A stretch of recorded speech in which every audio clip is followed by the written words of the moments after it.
Loans. So loans అనగానే మనకి పర్సనల్గా అవసరం ఉన్నప్పుడు కూడా మనం పర్సనల్ లోన్స్ తీసేసుకోవడం, లేదంటే హౌస్ లోన్స్, గోల్డ్ లోన్స్, ఇవన్నీ లోన్స్ మీ అందరికి కూడా తెలుసు. కానీ ఈ లోన్స్ విషయంలో కూడా మనం 100కి 100% జాగ్రత్తగా ఉండాలి. సో సైబర్ ఎక్స్పర్ట్ ఇది చెప్తున్నారు. అండ్ దాంతోపాటు సైబర్ పోలీసులు ఏదో ఇట్లాంటివన్నీ కూడా ప్రజల వరకు చేరాలి అని చెప్పి కూడా డిజైన్ చేశారు. ఇంతకీ లోన్స్కి సైబర్ ఫ్రాడ్స్కి ఏంటి సంబంధం అని అనుకుంటున్నాం కదా.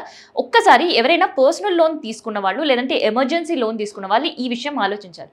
సో బ్యాంక్స్ త్రూ లోన్ మనం తీసుకున్నప్పుడు ఎటువంటి ఇబ్బంది ఉండదు. కానీ ఎప్పుడైతే ప్రైవేట్ యాప్స్ కొన్ని మనం డౌన్లోడ్ చేసుకొని ఆ లోన్స్ తీసుకున్నప్పుడు చాలా క్రిటికల్ సిచ్యువేషన్స్. అండ్ లోన్ తీసుకునే వాళ్ళు ఎవరైనా ఉంటే వాళ్ళకి అర్థమై ఉంటుంది. సో ఇన్ కేస్ ఒక పర్సన్ లోన్ తీసుకుంటే ఆ లోన్ ఆ టైంలో ఈఎంఐ కనుక కట్టకపోతే ఆ లోన్ ఇచ్చే టైంలో పెద్దగా ఇన్ఫర్మేషన్ ఉండకపోవచ్చు. కానీ ఆ లోన్ తీసుకొని ఈఎంఐ కట్టని సందర్భంలో ఆ పర్సన్కి సంబంధించిన ఫ్రెండ్స్, లేదంటే ఫ్రీక్వెంట్గా కాల్ చేస్తున్న వాళ్ళకి పలానా పర్సన్ నుంచి మాకు లోన్ రావాలి, లోన్ కట్టలేదు, ఆ రెస్పాన్సిబిలిటీ మీరు తీసుకుంటారా, లేదంటే మీరు అంటే వాళ్ళకి ఈయన ఫోన్ రెస్పాండ్ కానప్పుడు మిగతా వాళ్ళందరూ కూడా ఫోన్ చేయడం స్టార్ట్ చేస్తారు. పోనీ 1-2 నంబర్స్ అంటే ఓకే, కానీ 1-2 నంబర్లు కాదు, అక్కడ ఫ్రీక్వెంట్గా ఉండే కాల్ లిస్టులకు అందరికీ దాదాపు 15 నుంచి 20 మందికి ఈ లోన్ యాప్ వాళ్ళు కాల్ చేస్తూ ఉంటారు. సరే ఇక్కడ ఆ 20 కాంటాక్ట్స్ ఎట్లా వచ్చాయి అంటే, ఎప్పుడైతే ఈ ప్రైవేట్ లోన్స్ ఇచ్చే యాప్స్ త్రూ మనం మొబైల్ నుంచి యాక్సెస్ చేసుకుంటామో, అంటే మన మొబైల్కి సంబంధించిన పూర్తి డాటా వాళ్ళ చేతుల్లో ఉండదు. అంటే ఇక్కడ మనం లోన్ తీసుకోవట్లేదు, మన డాటా వాళ్ళకి మనం యాక్సెస్ చేసుకోవడానికి ఇస్తున్నాం. సో అదెందుకు అంటే లోన్ యాప్ ఎప్పుడైతే ఉంటుందో, సో మనం ప్రతి దానికి చదవకుండా yes yes yes okay okay okay కొట్టుకుంటూ పోతుంటే మనకు సంబంధించిన పర్సనల్ డాటా యాక్సెస్ని వాళ్ళకి ఇచ్చినట్టే, వాళ్ళ చేతిలో పెడుతున్నాం. అందుకనే ఎప్పుడైతే లోన్ కట్టినప్పుడు మిగతావన్నీ కూడా మిగతా వాళ్ళకి కాల్ చేసే అవకాశం ఉంటుంది, మెయిల్స్ చేసే అవకాశం ఉంటుంది, మెసేజ్ చేసే అవకాశం ఉంటుంది. ఇవన్నీ కూడా ప్రైవేట్ లోన్ యాప్లో జరుగుతున్న ఒక గందరగోళ పరిస్థితి. అండ్ మన డాటా పూర్తిగా చోరీ అయిన సిచ్యువేషన్స్ అనమాట. సో అందుకనే ప్రైవేట్ యాప్స్ని నమ్మొద్దు. సో ఒక చీటింగ్ ఇదైతే. రెండో చీటింగ్, ఇన్ కేస్ మనం లోన్ ప్రాపర్గా కట్టిన తర్వాత కూడా మన డాటా వాళ్ళ చేతిలోనే హ్యాక్ అయిపోయి ఉంటుంది. సో ఇది ఇవాళో రేపో ఎల్లుండో అట్లీస్ట్ ఒక 6 నెలలకు కాకుండా ఆ తర్వాత 100కి 100% మళ్ళీ మనకి ఇంపాక్ట్ చూసే అవకాశం ఉంటుంది. ఎందుకంటే మన బ్యాంక్ డీటెయిల్స్ అండ్ మన క్యూఆర్ కోడ్స్ అన్నీ కూడా వాళ్ళ దగ్గర ఉండి ఉంటాయి కాబట్టి. అండ్ సెకండ్ దఫా ఏంటి తెలుసా, ఒక క్షణంలో లోన్ ఇస్తాం, ఒక 1 మినిట్లో లోన్ ఇస్తాం, మీ డాటా మొత్తం కంప్లీట్ చేసిస్తే లోన్ ఇస్తాం, ఇట్లాంటివి ఎన్నో కూడా కనిపిస్తున్నాయి అండ్ మోసపోతున్నారు కూడా. సో వెదర్ డబ్బులు ఎవరికైనా ఎమర్జెన్సీ ఉండొచ్చు, అది ఎవరు కూడా తప్పుపట్టలేదు. కానీ ఏదైతే అన్ఫేర్ లోన్స్ మనం వెళ్తుంటామో మన ఎమర్జెన్సీని, సైబర్ కేటుగాళ్ళు దాన్నే ఒక అదునుగా తీసుకుంటున్నారు.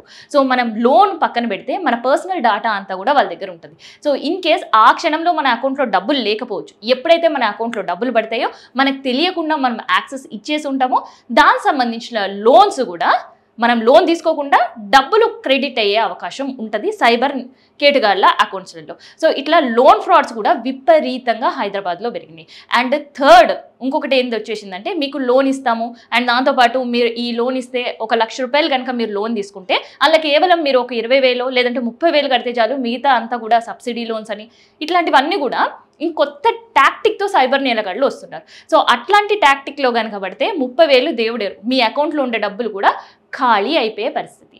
అండ్ ఇంకా లేటెస్ట్గా ఇంకొక సైబర్ క్రైమ్ కూడా లోన్స్ విషయంలో జరుగుతుంది. అండ్ ఎప్పుడూ ఎవరో మనకి అకౌంట్లో డబ్బులు వేసేసారో అనుకోండి, ఒక 10,000 మన అకౌంట్లో క్రెడిట్ అయితే ఎప్పుడు ఎవరు వేసేసిండ్రు కదా మనం అది వాడేసుకుందాం అనే ఆలోచనలు ఉంటాయి. కానీ ఆ ఆలోచన మనకు వచ్చిన కొన్ని క్షణాల్లోనే మన అకౌంట్ ఫ్రీజ్ అవుతుంది. సో అకౌంట్ ఫ్రీజ్ అవడంతో పాటు మన పైన కంప్లైంట్ రేజ్ చేస్తున్నారు సైబర్ కేటుగాళ్ళు. సో దట్ మనం ఏదో నేరం చేసినట్టు అండ్ దాంతోపాటు మనం సైబర్ క్రైమ్ సంబంధించిన లాని మనం కూడా మన పైన ఇంపాక్ట్ పడే అవకాశం ఉంటుంది. సో అదెందుకు జరుగుతుంది అని అంటే, ఎప్పుడైతే యాక్సెస్ ఇవ్వలేని సందర్భంలో సైబర్ కేటుగాళ్ళు ట్రై చేసినప్పుడు, ఎప్పుడైతే మనం సైబర్ ఫ్రాడ్కి లోన్ అవ్వట్లేదో అట్లాంటి సందర్భంలో మనీ మన అకౌంట్లో వేయడం అండ్ మా డబ్బులు మీ దగ్గర పడ్డాయి అని ఒక కాల్ చేయడం, లేదంటే మెసేజ్ చేయడం, దానికి మనం రెస్పాండ్ కానప్పుడు అండ్ చెప్పనప్పుడు ఏకంగా వాళ్ళే కంప్లైంట్ చేస్తున్నారు పోర్టల్ వెళ్ళి, అకౌంట్స్ అన్నీ కూడా ఫ్రీజ్ అవుతారు. సో అట్లాంటి సందర్భంలో ఫ్రీజ్ అయిన తర్వాత బ్లాక్మెయిల్ కాల్స్, ఇన్ కేస్ మీ పైన మేము పోర్టల్లో కంప్లైంట్ పెట్టాం అండ్ మీ అకౌంట్ ఫ్రీజ్ చేసేటట్టు చేసినాం, ఈ కంప్లైంట్ నేను బ్యాక్ తీసుకోవాలన్నా, లేదంటే ఇంకొకటి ఈ కేసులో మిమ్మల్ని ఇన్వాల్వ్ కాకుండా ఉండాలన్నా, లేదంటే డిజిటల్ అరెస్ట్ మిమ్మల్ని చేయకుండా ఉండాలన్నా మాకు 50,000 పంపించండి, 1,00,000 రూపాయలు పంపించండి అని. సో ఇట్లాంటి సందర్భంలో కూడా చాలామంది భయపడి వాళ్ళకి డబ్బులు పంపిస్తున్నారు అండ్ అకౌంట్ డీటెయిల్స్ పంపిస్తున్నారు అండ్ వాళ్ళ ఫోన్ యాక్సెస్ ఇస్తున్నారు, పర్సనల్ డేటా అంతా కూడా వాళ్ళ చేతిలో పెడుతున్నారు. సో ఇట్లాంటి క్రైమ్లో మనం ఇన్వాల్వ్ కాకుండా ఉండాలి అంటే సరే డబ్బులు మీ అకౌంట్లో పడి ఉంటాయి, కానీ ఫ్రీజ్ అయిన వెంటనే మీరే సైబర్ క్రైమ్ వెళ్ళి పోర్టల్లో కంప్లైంట్ ఇవ్వడమో లేదంటే మీ పైన రిజిస్టర్ అయిన కంప్లైంట్ని తీసుకొని పోర్టల్లో ఇన్ఫర్మేషన్ ఇవ్వడమో చేస్తే తప్ప ఇట్లాంటి నేరాల నుంచి బయటపడే అవకాశం ఉండదు. అండ్ ఈ బ్లాక్మెయిల్స్, ఈ డబ్బుల గందరగోళం నుంచి బయటపడే అవకాశం ఉండదు. సో ఇదంతా కూడా accounts and money related frauds కొత్తగా ఎత్తులు వేస్తుంటే వాటికి మనం చిత్తులయ్యే పరిస్థితి ఉంది. సో అందుకనే చాలా అలర్ట్గా ఉండాలి. డబ్బుల విషయంలో కావచ్చు అండ్ క్యూఆర్ కోడ్స్ విషయంలో కావచ్చు, ఎవరు ఏ క్యూఆర్ కోడ్ పంపించినా కూడా అండ్ ఎవరి అమౌంట్ మన అకౌంట్లో క్రెడిట్ అయినా కూడా మనం ఎంత జాగ్రత్తగా ఉంటే ఆ సైబర్ నేరాల నుంచి అండ్ మన అకౌంట్ నుంచి అండ్ మన పర్సనల్ డేటా వాళ్ళ చేతుల్లో పడకుండా మనం అంత జాగ్రత్తగా ఉంటాం.